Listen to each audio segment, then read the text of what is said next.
ये विश्व परीक्षा को ध्यान में रखते हुए हम हिंदी भाषा का अध्ययन कर रहे हैं। हिंदी में अध्याय 11 के अभ्यास प्रश्नों को हम कवर कर रहे हैं।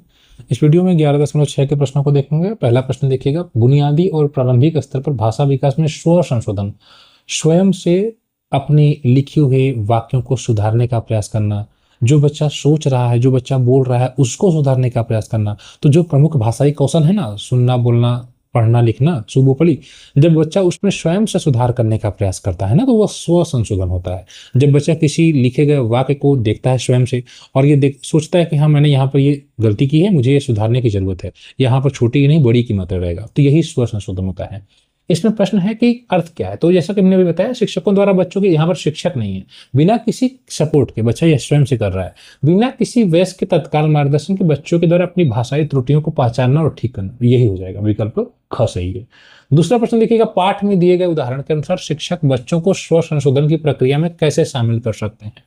अब ये पाठ में अगर कोई उदाहरण दिया गया तो ठीक है, यह मतलब कि इस परिस्थितिजन्य प्रश्न है। तो यहाँ पर आप ये सीधे से देखिए कि शिक्षक बच्चों को स्व संशोधन की प्रक्रिया में कैसे शामिल कर सकते हैं। सही वर्तनी और वाक्य का क्रम बता दें।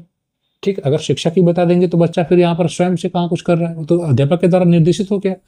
अव्यवस्थित और अशुद्ध वर्तनी वाले वाक्य दे दें और बच्चा स्वयं से सुधारे। ये हो सकता है कि अगर आपने एक अध्यापक के रूप में बच्चे को उल्टा पुल्टा करके वाक्य दे दिया और अव्यवस्थित करके बच्चा उसको सोचे कि हाँ, यहाँ पर क्या संशोधन हो सकता है। जैसे आपने लिख दिया या दे दिया कि गया मैं बाजार एक दिन, तो बच्चा इसको सही से लिखेगा मैं एक दिन बाजार गया। आपने एक ऐसा वाक्य लिख दिया जिसमें कहीं अल्प विराम नहीं है, पूर्ण विराम नहीं है, मात्रात्मक त्रुटियां नहीं कर दी आपने और बच्चे को दे दिया कि इसको सही करके लिखा, तो बच्चा उसको सही करके लिख रहा है। इस प्रकार से आप उसको करेंगे। तो विकल्प ख यहाँ पर जो दिखाई दे रहा है, अव्यवस्थित और अशुद्ध वाक्य को दे दे और बच्चा उसको खुद से सुधारे।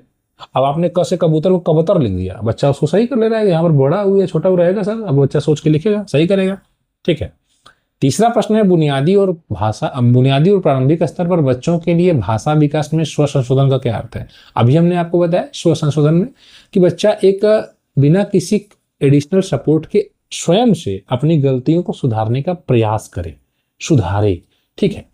तो स्व संशोधन भाषा सीखने की एक महत्वपूर्ण प्रक्रिया है जिसमें बच्चा किसी वयस्क के तत्काल या प्रत्यक्ष हस्तक्षेप के बिना अपनी त्रुटियों को सुधारने का प्रयास करता है, पहचानता है, वो देखता है कि हाँ, यहाँ पर ये गलती है, हो सकती है, छोटा हो रहेगा कि बड़ा हो रहेगा, फिर उसमें वो अमल में लाकर सुधारता है। बुनियादी और प्रारंभिक स्तर पर इसका उद्देश्य केवल गलतियां सुधारना नहीं होना चाहिए, बल्कि बच्चों में आत्मचिंतन की भावना, यानी बच्चे ने जो भी कुछ लिखा तो उसको वह देख रहा है कि हाँ, मैंने सही लिखा कि गलत लिखा, विचार बना रहा है। आत्मनिर्भरता, यानी वो स्वयं से अपनी समस्याओं को हल करने का प्रयास करे और आत्मविश्वास का विकास करना, क्योंकि बच्चा अगर छोटा हो रहेगा कि बड़ा हो रहेगा, बच्चे के अंदर कॉन्फिडेंस रहेगा तभी ना वो कहेगा कि नहीं, ये बड़ा हो रहेगा, मुझे पता है यहाँ बड़ा हो रहेगा। अब रानी लिख रहा है तो नफर बड़ी ही रहेगा, छोटी ही नहीं रहेगा। तो ये बच्चा आत्मविश्वास के साथ विकसित ये करने का प्रयास करता है, तो ये डेवलप होते हैं।